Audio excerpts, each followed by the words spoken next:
program, and we rely on you. And that means it's important for you to keep your grades up so we can rely on you. If you let your grades drop and suddenly we have a big meet and you're ineligible, you hurt your team. So it's really important that you take care of your business in the classroom so that you can be reliable for us. So that's really, really important. As you get older, if you think you want to be a collegiate athlete, the very first question college coaches are going to ask us is, what are your grades? What kind of student are you? Before how fast you are or how great a football player are you, they're going to want to know what kind of student are you. Because they don't want you to come to their school and then be unsuccessful in the classroom, because then you can't help them. So that needs to come first. And it needs to come first here so that we can count on you just the same. Seniors, if I was done, when Lexi starts talking, I want you to stop right and listen to them. If you're not finished by then, just stop and wait, please. If you have not RSVP'd for that service project this Saturday and you are going to go, please email me so I make sure I have enough breakfast. That's this Saturday, so I got to know this week. Keep in mind that you need NBA gear in the weight room every day, which means you need to wear NBA gear to practice every day. Okay? Every day. Another thing is, if you haven't taken care of getting new good shoes to train in, you need to do that. Take care of getting new good shoes to train in. And it's time to be looking at spikes if you don't have spikes. Alright, that's enough announcements. You're really here to hear this person. This is Lexi Bevins, and she's a nutritionalist. I'm going to let her tell you a little bit more about who she works with and what her education is, because I won't remember it all and I'll mess it up. So please pay attention to Ms. Bevins.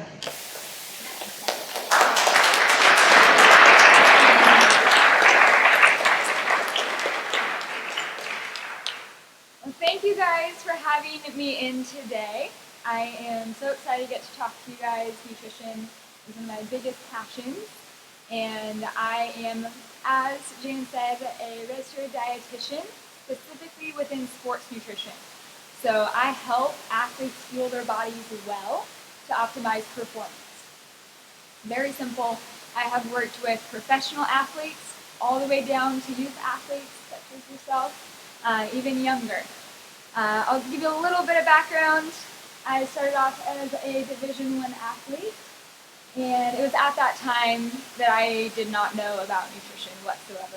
We didn't have a sports dietitian on staff, and I really could have used one, and so that's kind of where that interest started building. I graduated at Belmont with a bachelor's of exercise science and a minor in nutrition. I took all the classes I could for it, but with nutrition, there is a dietetics program at Lipscomb University. From there, I got into my residency program with them, and they are one of 2 schools in the entire nation that have a concentration in sports nutrition specifically. So from there, I took my boards exam and became a registered dietitian. So I am a medical health professional in the state of Tennessee with the highest licensure achievable within the field of nutrition. There's different certifications and specialties you can get within it, but that overall branch is where I'm at. From then, I was working and again had this passion inside to work with athletes such as I was at that age, who had no idea or any knowledge surrounding nutrition and what it could do for your performance. So I started working with a business coach and launched my private practice about 3 years ago, working specifically with athletes and active individuals. Again, all around how do we fuel our body well for sport, for performance, for optimization, for quickening recovery, reducing injuries. And so that's kind of what all we're going to be talking about today. An overview, we're going to be running through the basics of sports optimization. So again, how do we improve your performance through nutrition? Second, we are going to look at key considerations for race day. So this is going to be those big weekends or times in your weeks. You've got a big race or event. And then we're going to be talking about recovery with a few takeaways at the end, some things that you can apply today. So, first raise your hand. Oh, we've already got a hand raised. Who likes to win? Yes. I believe if you are an athlete, yeah, raise them higher. If you are an athlete, you like to win. Who likes to be fast? Yeah. You don't want to be the last one to cross the finish line? And who wants to be great? Heck yeah. Yeah, you want to leave this school and have people still remember your name 10 years from now. Right? Like, yeah, you want to be great. You want to make a difference. Who thinks that this guy likes to win? Is fast? He's great? Tom Brady? Tyson Gay?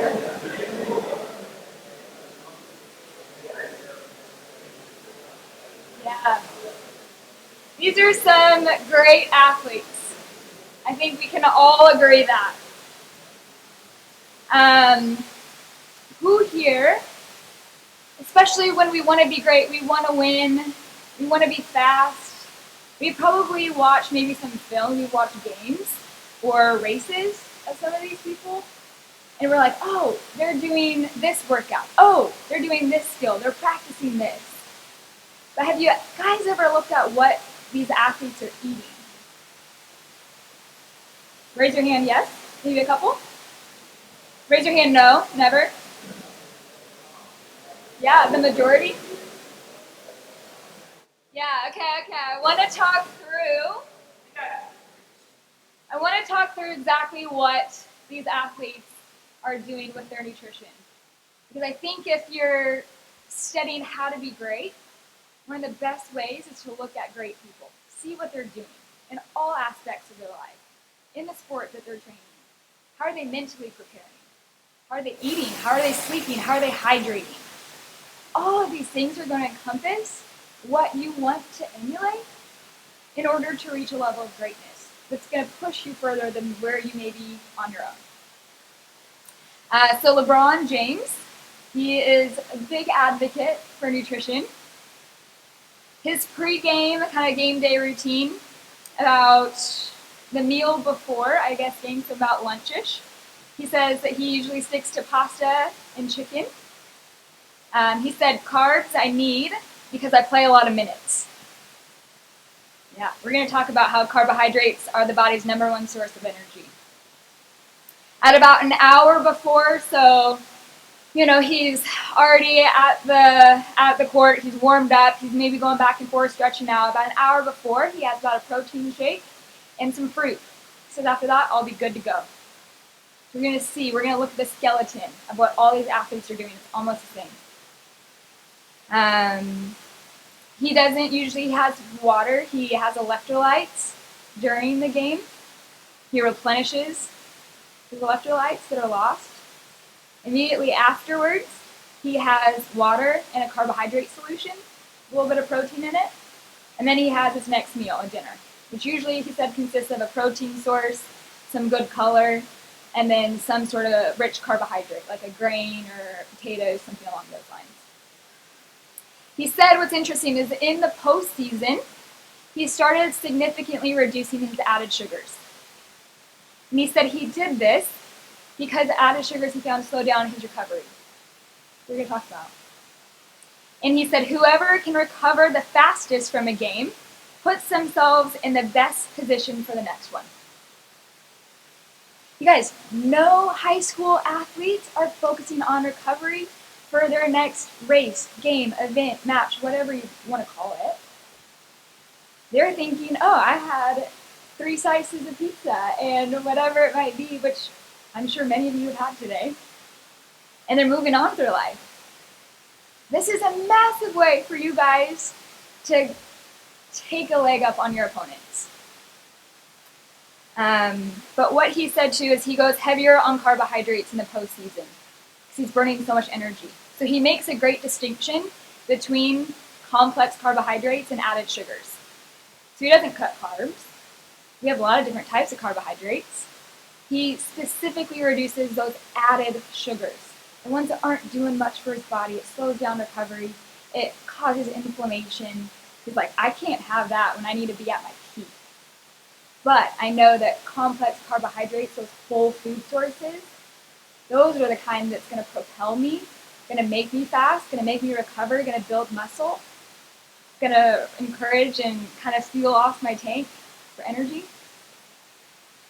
Tom Brady, I think we all know he's a big advocate of nutrition by now. He has had a fantastic career, and a very long one at that. But he takes his nutrition very seriously and has about 80% of his diet coming from plants, whole, real food, single ingredients, not in a box or container or plastic. And then the other 20% animal proteins. He said that he hydrates every morning when he wakes up, hydrates all throughout the day. He focuses on high anti-inflammatory foods, again for that recovery, mostly coming from fruits and vegetables. He said that fruits and vegetables help maximize his recovery and provides athletes with nutrients without the side effects of ultra-processed foods. Again, he's focused on recovery. And he said that he tries to limit added sugars, same reason. And also his best quote was, if it's in a box or bag, leave it in there. He said that he tries to mostly stick to foods in their most natural form. So how many of you guys, raise your hand if you had a fruit so far today? Awesome. Raise your hand if you had a vegetable. Okay. What about a bean or legume? Black beans, okay, chickpeas. Okay, not too many of those. Love to see the hands raised. What about peanuts or trail mix or, yeah, okay, great. So one thing, okay, hands down, hands down, hands down. One thing, again, that Tom Brady does is the exact same timing structure that we were talking about with LeBron. He eats his pregame meal. It's very balanced. We're going to talk through what that looks like. He has a snack right before to top off his fuel source. He hydrates throughout the entire day, every day. He has a protein, usually a protein shake right afterwards.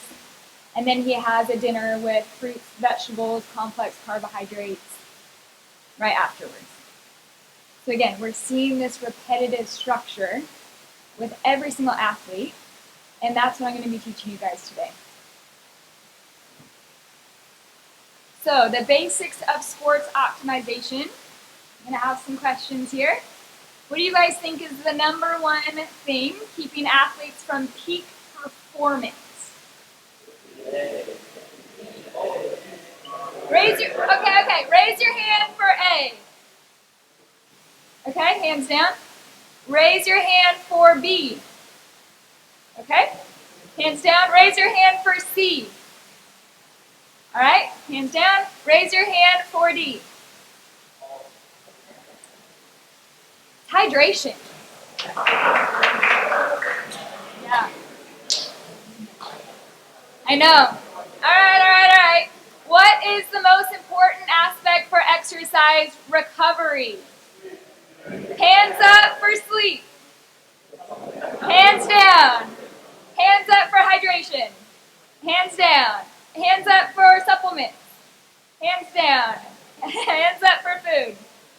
Okay, hands down.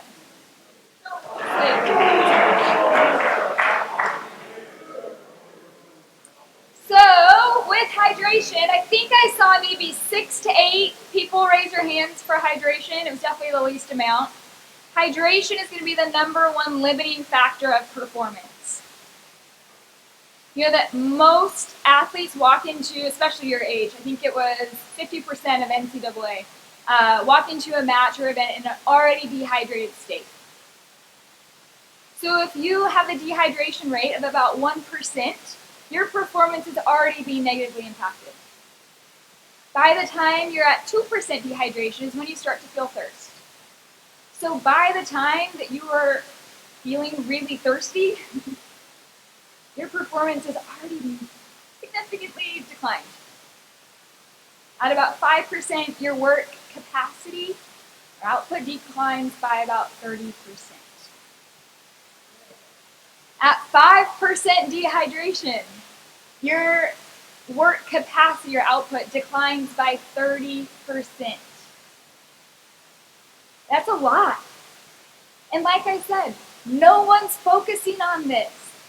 Water is free.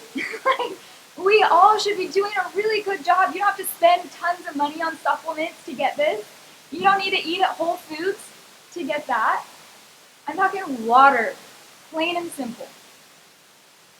Proper hydration helps to cool down the body, especially with outdoor sports like track and field. I know during the summertime, especially in the South, it gets hot. You are at really high risk for things like heat stroke, overheating, etc. And hydration helps to produce sweat, which cools down the body. We know that hydration reduces injury. It improves decision making and reaction times. You've probably all had a headache when you're dehydrated. Yeah, I know I have, for sure. So what we want to do to make sure we're achieving optimal hydration is starting with about half our body weight in ounces of water. That's very easy for you guys to calculate out. I'm sure you can do that math. And then add more if you're at high altitude, if you're in the hot sun, if you're traveling. All these things are going to dehydrate the body faster. Our goal is to have light to pale yellow urine every couple hours or so. So when I say this, understand that the most accurate time to look at urine color is first thing in the morning. Also, when we pee into a toilet, we're already mixing it with clear water, so it's going to dilute whatever color's there. So I'm talking, has anyone ever been drug tested, or you ever had to do a pee test for anything?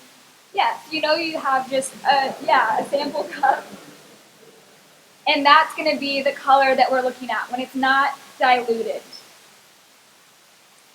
So I want you guys to make sure that your urine color is always that light to pale yellow. That's going to be the best indicator of proper hydration. Now you can be overhydrated as well. I don't know if anybody's ever heard of the gallon chugging challenge or whatever has been going around, where somebody tries like chug a gallon of water in a setting.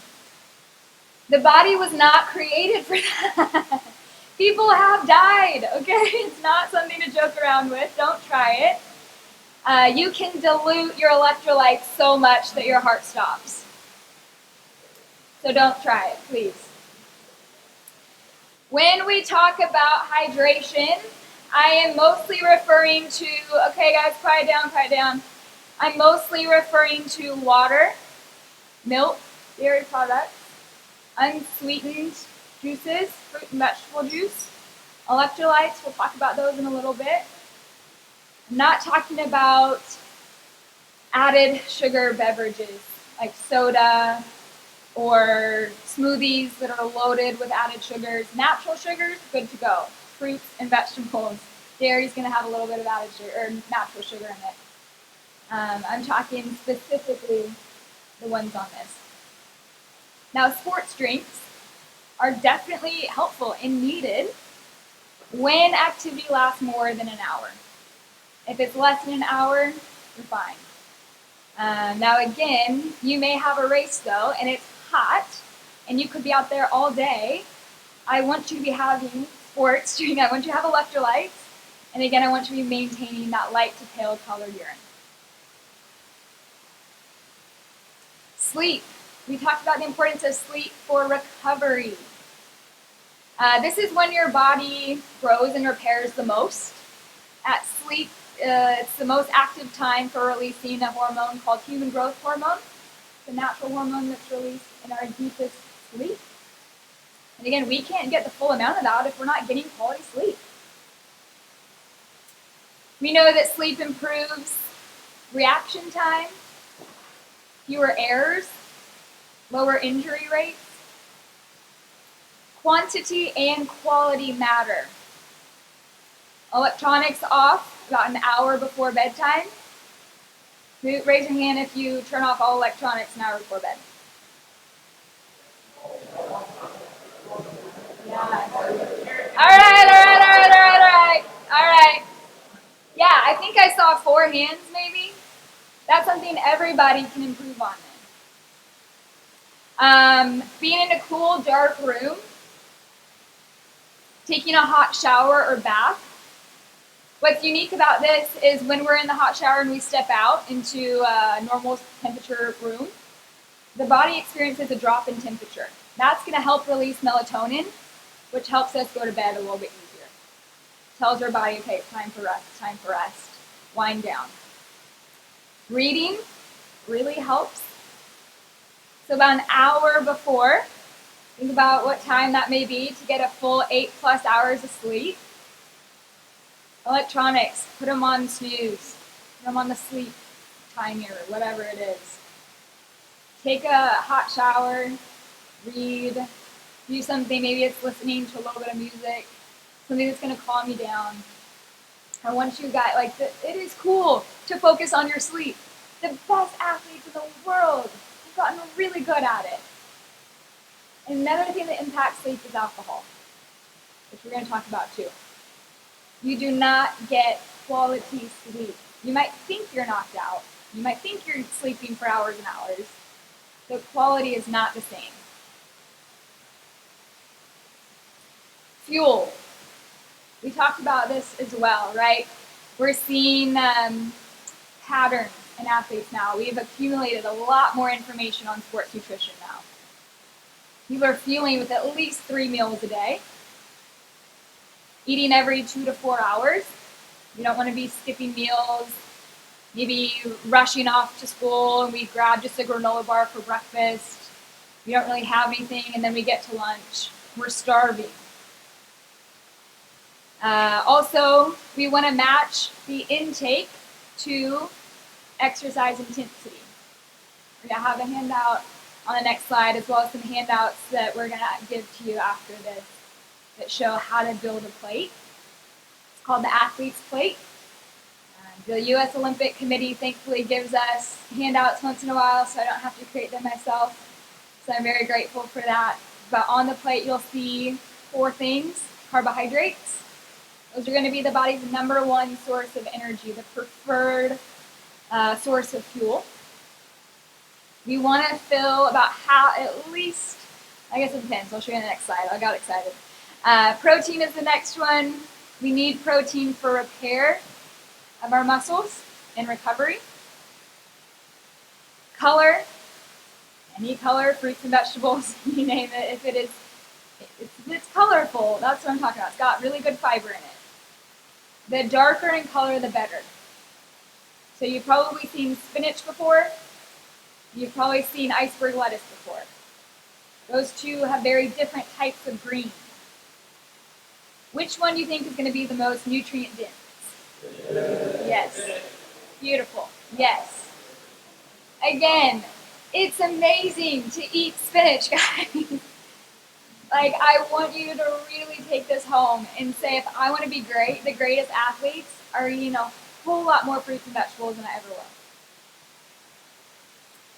That's going to help speed up recovery, lower inflammation.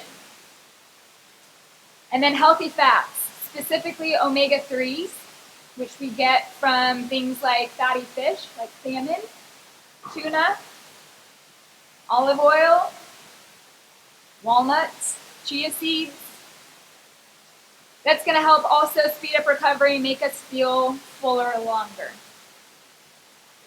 It's also going to be very rich in antioxidants, anti-inflammatories for that recovery process. So this is what an easy training day, or maybe if you guys have any weight loss goals, what we want our plates to be constructed like. You see half of it filled up with fruits and vegetables, with color. That's going to make up the bulk, it's volume. It's going to keep you full longer. You see about a quarter or so coming from lean proteins. And about the other quarter or so coming from whole grains. We've got a little bit of fat on the side with some flavor. This is going to be the best way to build your plate at lunch. I want you guys to go through the salad bar now. Be that team that takes sports nutrition to the next level, that gets better, that makes going through the salad line like a cool thing to do. It's going to radically change your performance.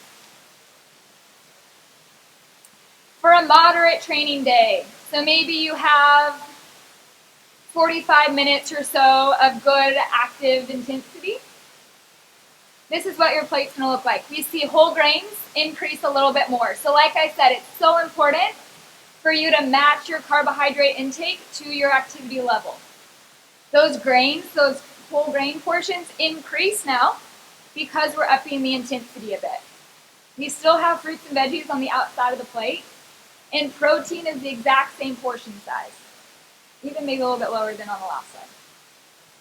This is because we only extract about 1 to 6% of protein as energy. It's not your main protein source. If it is, you're in starvation mode. It shouldn't be. It's for recovery and repair, which the body needs all throughout the day. And then if you are having a hard training day, this looks like an hour and a half plus of hard activity and intensity. Half your plate is coming from those rich whole grains and grains now. A quarter is still coming from protein. You still got veggies on there with fruits on the side. You got a little bit more fats and still some flavor. So do you see how the portion of our complex carbohydrates increases with intensity? And how protein stays the same because we need it all throughout the day. And we also need those fruits and vegetables. It just becomes on the side of our plate. Now, you can go back for seconds with these plates. Build them in the same proportion, though. If you have an easy or rest day, and maybe you're trying to hit some weight loss goals, fill up 2 of these plates. You'll feel full because the bulk of it is coming from fruits and vegetables. Or if you're trying to put on some weight, go for this plate. Have 2. When we don't eat enough carbohydrates, our tank runs out of gas. We have fuel tanks in our liver and muscles called glycogen, stored form of carbohydrate. If we don't have enough, you run out of gas. I'm sure you've all felt that before, being low energy. If we don't drink enough water, our performance significantly declines.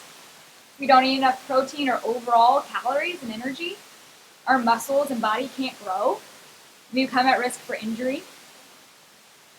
If we don't eat enough fruits and veggies, we recover slower than our opponent. And like LeBron said, we're only as good as our last recovery. And if we miss a meal, we run slower. We have slower reaction times. We become more tired. So what are some key considerations for race day? I'm also going to have a handout, like I said, with the athlete's plate that I showed you, as well as a fueling timeline. At least 1 to 2 days out, please start working on your hydration. It takes the body 24 hours to get rehydrated again. So don't think that if you go morning of, you're going to get to a state of proper hydration. You really need to be starting 2 days out. The night before, we want to max out those glycogen stores, so our fuel tank. With a high carbohydrate dinner, maybe we've got some pasta, some lean protein.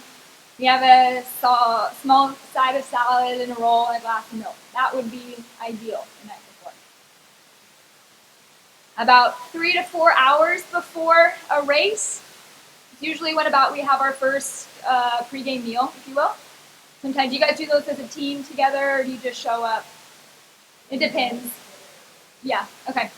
So what time are your guys' turn or races? Is it after school? Yeah. Okay, so this would look like lunchtime for you guys. So I want you to go back to this plate. That's how I want lunch to look like. on those race days. The body takes about 3 to 4 hours to kind of digest a good portion of your meal through your stomach. So choosing a meal you know will digest well. Again, one thing that all these athletes had in common when I was researching them, they all stick to a meal they know. Don't ever try anything new on race day. If there's one thing you hear me say, don't try anything new on race day. Practice it. Practice it before a good long practice that you know is going to be intense. See how the body reacts to food. See if the sandwich is okay, but a burrito's not. See if greasy food is okay, but who knows what, a burger's not. Greasy foods do not digest well. We also don't use those foods as well for energy. They're slow to digest. They may cause nausea. So one example of this 3 to 4 hour meal out may look like is a sandwich. Turkey sandwich on whole wheat bread, pack the veggies on, get a slice of cheese, get a side of chips, fruit, milk, PB&J, you name it, something along those lines, with water, 16 ounces of water. That 30 minutes to an hour before, and this is going to be a little bit more individualized because I know some of you can eat something an hour before and be fully ready and energized and not feel like you're going to throw it up. And some people eat 30 minutes before and they feel like they're going to puke. So you probably know who you are. If not, by doing this, you'll find out pretty quickly. Again, practice it before. Don't try anything new on a race day, on a day that matters. What this might look like is a quick snack to top off those glycogen stores or your fuel tank. It could look like a banana with a peanut butter squeeze. It could look like a PB&J. It could look like an oat-based banana or an oat-based granola bar with a banana. Something that's going to be quick carbohydrates to get in your bloodstream fast and top off those stores. You want to have a little bit of hydration. Also, a shot of espresso or coffee. Black coffee is the best pre-workout. Don't waste your money with some of the items on the market. They're filled with a lot of other junk that your body doesn't need, that you're just peeing out, if I'm being honest. Beet juice is an incredible ergogenic aid for nutrition. How long are your guys' practices, would you say? A couple hours? Perfect. Forever. I love it. We want to be drinking fluids throughout, especially if it's a couple hours. Having an electrolyte solution, having little gels, chews, things like that. We want to be making sure we're fueling throughout our practice as well. Having some sips of water. Coconut water is honestly a great natural electrolyte. Right afterwards, within that 60-minute window or so, our body is thirsty, it's hungry for nutrients. We have just really injured those muscles. We want to repair them with carbohydrates and proteins together. So what this might look like could be Greek yogurt with granola or a banana. This could look like a quick protein shake. We want to make sure that we're also hydrating really well to get back to that urine color, like I said, light to pale yellow. And then that 3 to 4 hours post, or kind of when I say your body cues for hunger, when you're like, okay, I'm hungry for dinner now or a meal, that's where you want to make that plate again. If it's half your plate in grains, or maybe it's a third of them in grains, you make sure that we're having protein and color for recovery, so that was the most important thing, some good healthy fats in it, and continued hydration. In the heat, humidity, and altitude, your body will be impacted with hydration status, especially. We use electrolytes, maybe it's goo, sketch, anything like that for race days and practices, to make sure we're staying at our peak hydration. Temperatures are always hotter on the track. know this. Packing a snack bag, really helpful to do. Even if you don't eat it all, maybe you don't need it, but better to have something and not than be there and be screwed. Truly. I always recommend packing bananas. You can get peanut butter packets.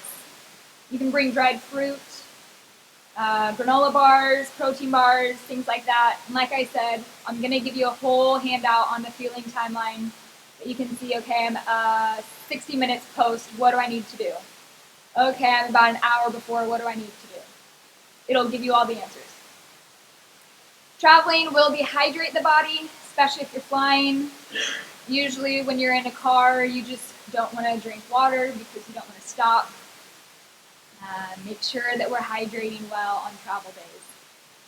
And then, like I said, don't try anything new on race days. It's about the worst thing you can do as an athlete. So next, we're gonna lastly be talking about recovery. The first R of recovery is going to be replenish.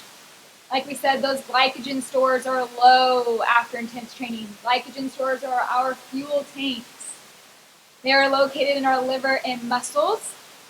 The body has a set amount of storage. It varies for all of you. So we must replenish it after it's been depleted. Aim for complex carbohydrates, sweet potatoes, whole grains, quinoa, brown rice, sweet potatoes. Things are going to give you lasting energy, not added sugars that give you a big mountain peak and drop. Second R is repair, right? We said that intense activity causes damage to the working muscle tissues. That's kind of the point of exercise. Amino acids found in proteins help build and repair that damaged muscle. Leucine is going to be an amino acid that is one of the most important for stimulating muscle protein synthesis, aka creation of muscle tissue. Who wants to be lean and have great muscle tissue? Yeah, I'm sure. I do. All of us should. All right, quiet down. So what we can do is aim for 0.25 to 0.3 grams of protein per kilogram body weight. If you want to get your body weight from pounds to kilograms, divide by 2.2. Multiply by that number to figure out exactly how much protein you need after an intense workout to stimulate muscle protein synthesis or the creation of muscle. We want to have that at least 4 times a day. Say 4 times a day is ideal. Examples of this could look like Greek yogurt, cottage cheese, chicken, salmon, beef, a glass of milk, most dairy products.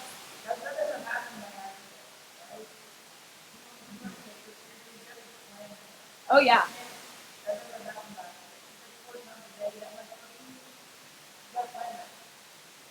Absolutely. Reinforce. Intense activity also causes a great deal of stress and free radicals in the body. Damages muscle tissues via the oxidative stress. So what can we do to help this? Antioxidants, spinach, dark leafy greens, blueberries, cherries. Things really rich in anti-inflammatories and antioxidants. Those omega-3s we talked about are going to be the best kinds specifically for this. And about 6% of Division I athletes are not meeting that need for omega-3s. 6%, or sorry, only 6% of athletes are meeting that need. That means 94% of college Division I athletes are meeting their omega-3 needs, which directly will impact your recovery. Talk about opportunity. Yeah. You could be in that 6%, which can translate a lot to recovery, to them being the best the next day, and doing that again and again. We also, a key in this is to aim for 5+ servings of fruits and vegetables a day. Who thinks they get 5 servings of fruits and vegetables a day? Yeah. Yeah. Only about 5 to 10% of Americans get that much a day. Wow.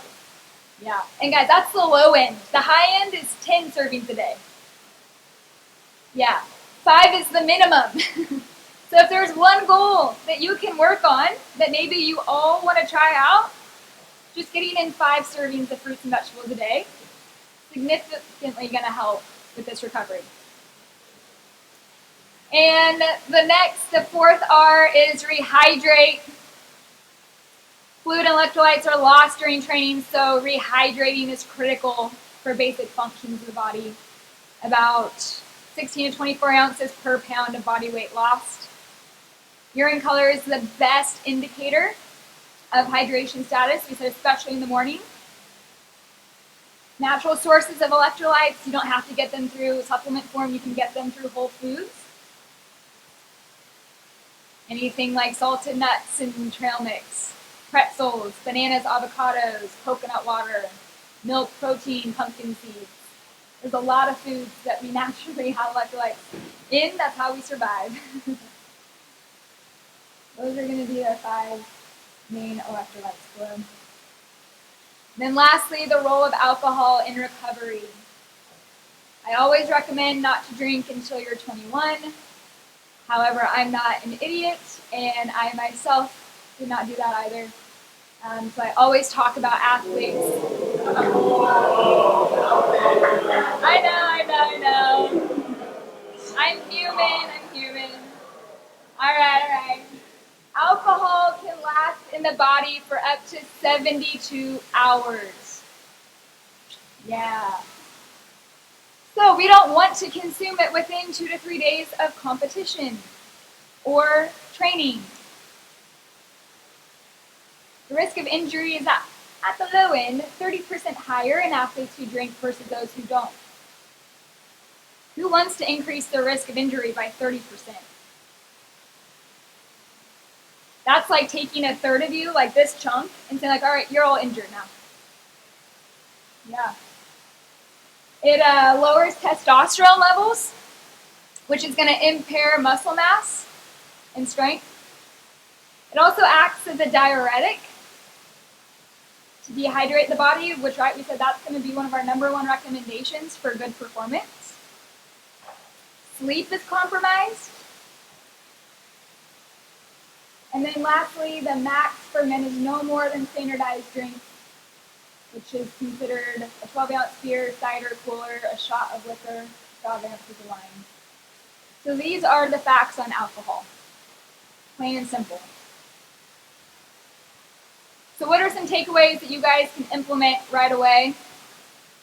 Fuel for practice or competition accordingly. Right? We said if it's a rest day, fuel like it. If it's a race day, fuel like it. Trial out pre-workout snacks and meals in advance. See how it feels on your digestive system. See if you have enough. Some people might not eat enough when they're trialing this out and say, gosh, I'm starving 30 minutes into practice. Okay, next time eat a little more. Create your meals depending on exercise intensity and weight goals. The athlete's plate example, which again, you'll be getting that handout. Maximize recovery with carbs, protein, colors, and omega-3s. Eliminate drinking at least 3 days before training. And then you can always contact me for maybe more individualized questions. On the fueling handout, there's going to be a QR code that takes you to a free 15-minute call link you can set up with me if you have any specific questions. So if you say, hey, my goal is weight gain, or it's weight loss, or it's speed, or I'm allergic to nuts, I don't know, let me know. All right, that is it for today. Do you guys have any questions?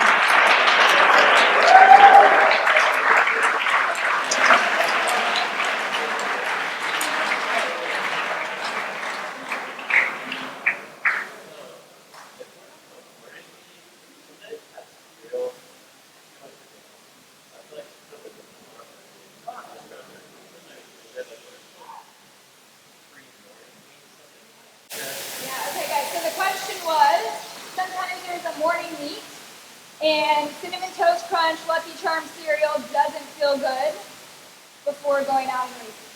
What can we do? What do we have? Yeah, so like I said, there's going to be a lot of added sugars in those cereals, which is why the digestive system isn't feeling great. What I recommend is having bagels with peanut butter, a glass of milk, and banana. Keeping it very simple. The digestive system can really work well with that. Everything's absorbed quickly and easily. You can focus on oatmeal with some hard-boiled eggs, pancakes, waffles, something that's rich in carbohydrates with some good protein and a little bit of fat in it. Great question. Any other questions? Yeah. Yeah, absolutely. So we want to then focus on other healthy sources of fat. So what I would recommend is seeds. If you can do pumpkin seeds, flax seeds, chia seeds, hemp seeds, anything like that. Sunflower butter you can also do. So if it's maybe not peanut butter or you have a tree nut allergy, sometimes you're aware of that. Also avocados are going to be great. Fatty fish like salmon, tuna, olive oil, olives, walnuts, etc. Any other questions? Yeah. Yeah, best time to drink Gatorade or Powerade would be in that over an hour extended period of time. So about the hour mark or so, I would start introducing a sports drink. Because that will also give you carbohydrates to replenish your fuel tank, right? Those glycogen stores to help give you energy and a little bit more throughout the last hour or so of practice. Yeah. Great question. Protein shake is going to be best within the first 60 minutes after exercise. We want protein and carbohydrates together. So most protein shakes should have a little bit of carbohydrates. If you're making it yourself, toss a banana in. In the back. Great question. Yeah. So, yeah. Over 35% of intake from protein does absolutely nothing for the body. You just excrete it out. So, and that's something maybe you and I can work with individually if you want to figure out exact protein needs for you. But it will max out at about 35% of intake. 35%, not grams, yeah. Yep. It shows no significant gains in strength, muscle growth, speed. It's just tough on the kidneys. Yeah. Yes.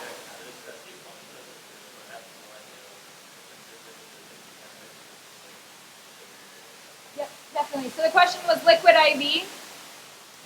This is going to be a really common electrolyte supplement that we see. It's going to have a lot of sodium in it, which again we need if it's depleted. So those are great for specific times when you're over an hour of exercising, or if you're in the hot sun and you know you're going to be out in the hot sun all day. I would definitely take a liquid IV or a Noon tablet or a goo, something along those lines, and use it specifically in those humid or hot training days, or when you know exercise is going to go further past an hour, hour and a half. You don't need them though for lunch. Yeah. Yeah, great question. Pedialyte, it's actually a great for electrolytes. So I would say during or after is going to be the best. Yeah. Creatine? Yeah, absolutely. I think that it is not necessary. We usually get most of our stores from Whole Foods. So I would say it's definitely not necessary if you're meeting your protein goals. The only instance where it is actually very beneficial is if we have an athlete who is plant-based. They are going to have naturally lower stores of creatine, and so that's going to be a more special consideration for somebody whose stores may be naturally lower or depleted because they're not intaking things like beef and chicken, which will have high rates of creatine in them. So I would say if you're meeting your protein goals and you're eating enough calories, you should be okay.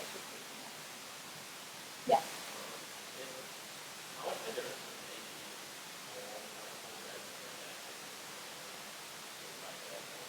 Yeah, great question. So the difference between white and whole wheat bread is going to have fiber intact, which fiber is the best thing for our bodies.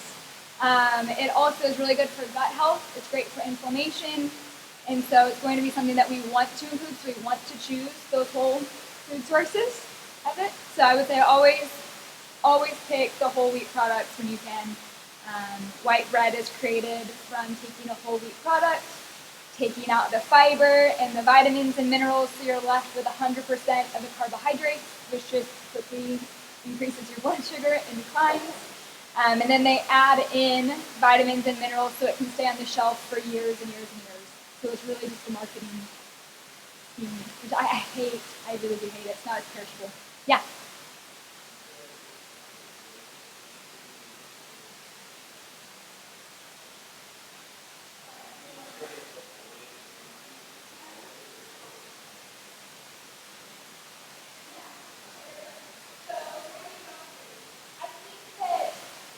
My personal philosophy on nutrition is that it's not a game of perfection.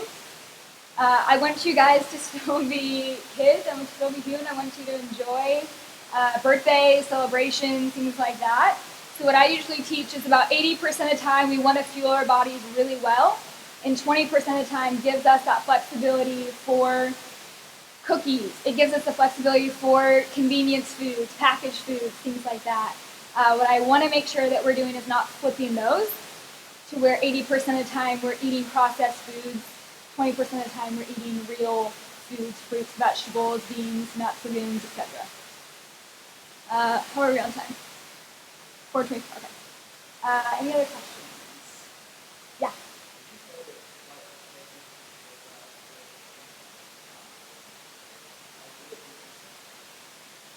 Yeah, so usually in pre-workouts, there's going to be a caffeine element. So I'm talking like the ones that you'll find at a grocery store, let's say. There's usually going to be B vitamins. Those are some of our energy vitamins. There's going to maybe be some electrolytes and carbohydrates from sugar or fake sugar. So there's just some things that you don't necessarily need. Your best pre-workout is going to be caffeine. So a shot of espresso or a cup of black coffee is honestly the best route to go. Like I said, beet juice can have a really good effect as well on the body, especially for a pre-workout. Both of those about an hour before. They'll peak in the body about 60 minutes after. Great question. Yeah.